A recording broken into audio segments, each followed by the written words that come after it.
Assalamualaikum warahmatullahi wabarakatuh. Halo teman-teman semua, kami dari kelompok 3 akan membahas jurnal tentang spektrofotometri UV vis. Yuk kita simak bersama-sama.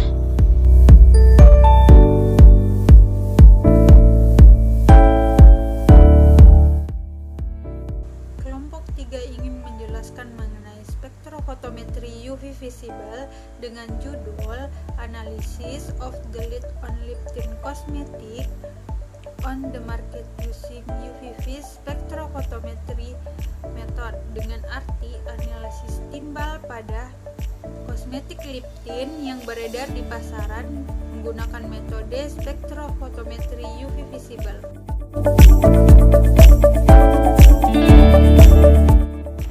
Aktivitas manusia seringkali dapat menimbulkan cemaran lingkungan. Salah satunya berasal dari ion logam timbal. Logam timbal merupakan salah satu jenis logam berat yang dapat mengkontaminasi makanan dan minuman. Kandungan timbal pada kosmetik dapat berasal dari kontaminasi bahan baku dan penggunaan pigmen warna yang mengandung timbal. Salah satu jenis kosmetik yang paling banyak digunakan ialah pewarna bibir. Penggunaan timbal pada pewarna bibir bertujuan untuk mendapatkan warna yang mencolok pada jenis kosmetika tersebut. Penentuan kadar timbal dapat dilakukan dengan menggunakan metode spektrofotometri UV vis. Penggunaan spektrofotometri UV vis dilakukan untuk menganalisis kadar timbal yang tanpa diawali dengan ekstraksi. Metode ini dilakukan dengan penambahan alizarin sulfonat yang dapat membentuk senyawa kompleks dengan timbal. Metode spektrofotometri UV vis yang dilakukan terlebih dahulu dilakukan validasi metode sehingga hasil yang diperoleh dapat dipercaya.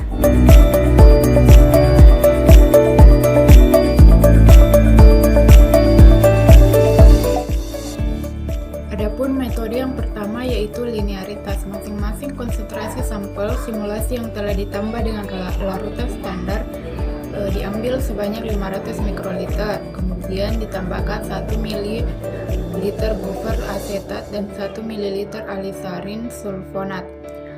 Larutan tersebut didiamkan selama operating time-nya dan dibaca absorbansinya pada panjang gelombang maksimum sehingga diperoleh persamaan Y sama dengan Bx tambah A dan koefisien korelasi atau yang biasa disebut dengan R.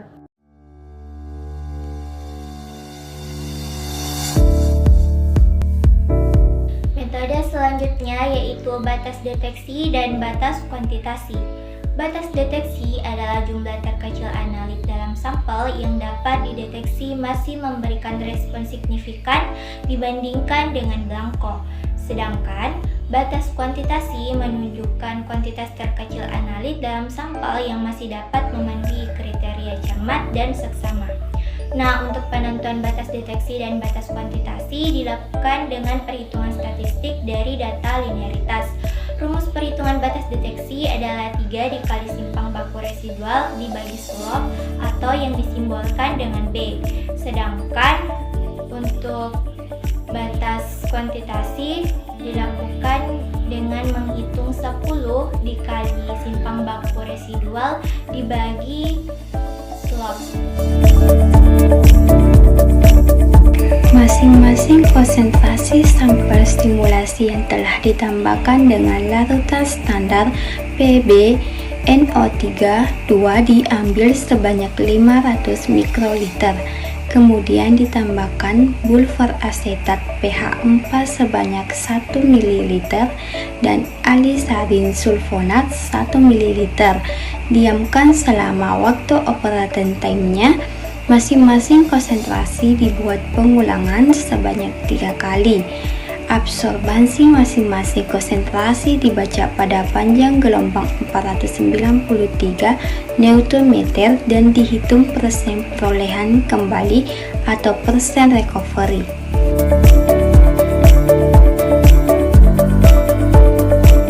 Nah, selanjutnya yaitu presisi. Masing-masing konsentrasi sampel simulasi yang telah ditambah dengan larutan standar diambil sebanyak 500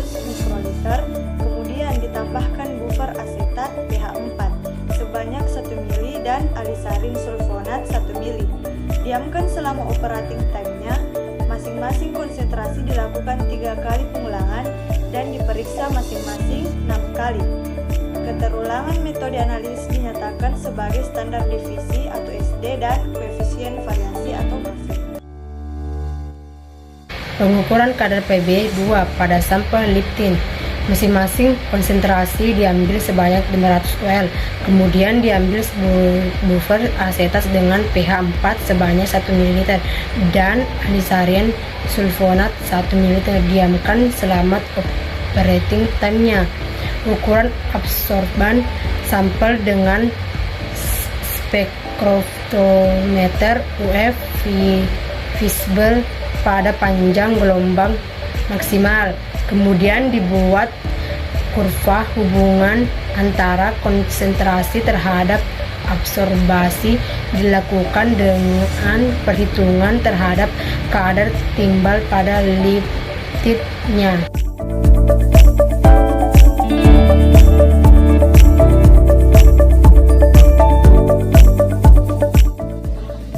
Linearitas dilakukan dengan membuat sampel simulasi metode penambahan standar dari larutan standar timbal nitrat sehingga menghasilkan konsentrasi pada rentang 200 hingga 700 ppm. Uji linearitas dilakukan untuk melihat mengetahui kemampuan standar dalam mendeteksi analit yang ada pada sampel. Respon analit ini akan berbanding lurus dengan konsentrasi. Berdasarkan hasil pengujian linearitas diperoleh persamaan garis regresi Y sama dengan 0,044X ditambah 0,1213 dengan koefisien korelasi yang dilambangkan dengan R yaitu 0,9916.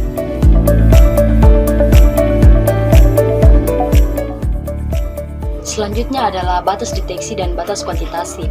Nah, batas deteksi dan batas kuantitasi didapatkan dari persamaan garis regresi Y sama dengan 0,044X tambah 0,1213 dengan persimpangan baku residual sebesar 0,0025. Berdasarkan hasil percobaan dan perhitungan diperoleh nilai BD sebesar 0,17 ppm yang didapatkan dari 3 kali 0,0025 per 0,044 yang artinya pada konsentrasi tersebut sampel masih dapat dideteksi dengan baik menggunakan metode spektrofotometri UV visible dan BK sebesar 0,57 ppm dari 10 kali 0,0025 per 0,04 yang artinya pada konsentrasi tersebut masih dapat memberikan hasil yang cermat dan seksama.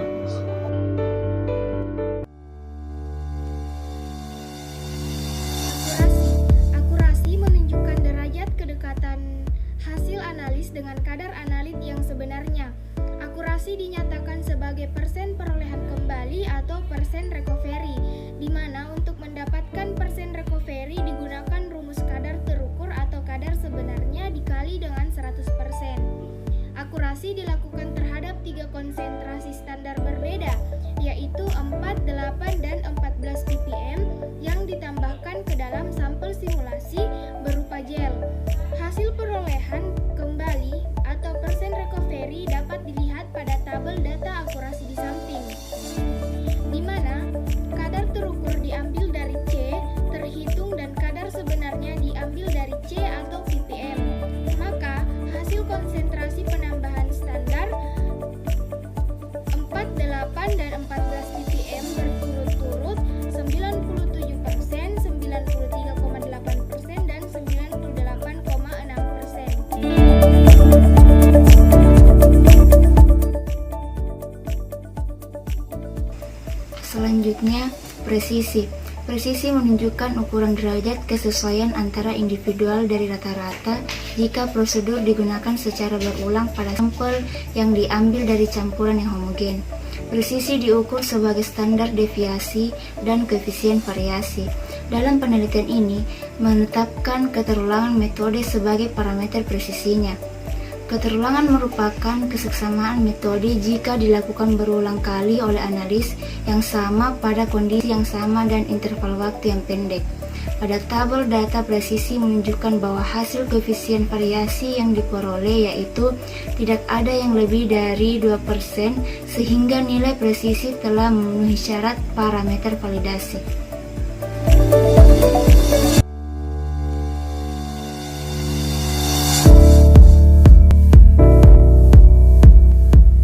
Teman-teman, selanjutnya kita akan melakukan penetapan kadar timbal pada sampel liptin impor yang beredar di Kota Tasikmalaya. Metode yang digunakan kali ini yaitu metode penambahan standar yang telah divalidasi sebelumnya. Larutan standar yang ditambahkan pada sampel akan dibuat pada konsentrasi 4, 6, 8, 10, 12, dan 14 ppm.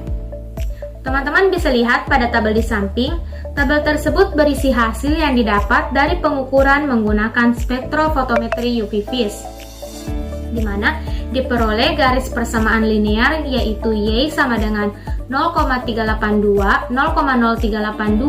X ditambah 0,0821, sehingga untuk memperoleh ion logam timbal yang terdapat pada sampel liptin, kita perlu menentukan konsentrasi atau nilai X yang terdapat pada perpotongan Y sama dengan 0 seperti yang terlihat pada kurva penambahan standar.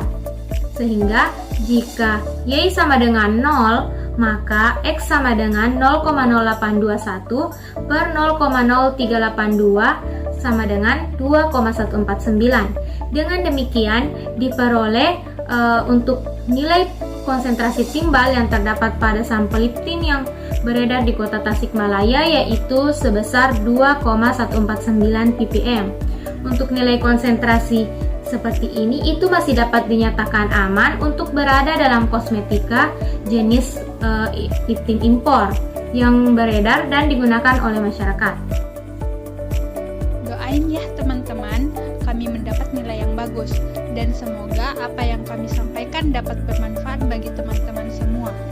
Nah, sebelum mengakhiri video kali ini, kami dari kelompok 3 ingin menyampaikan satu pantun. Muncul virus di Wuhan, jangan lupa jaga kesehatan.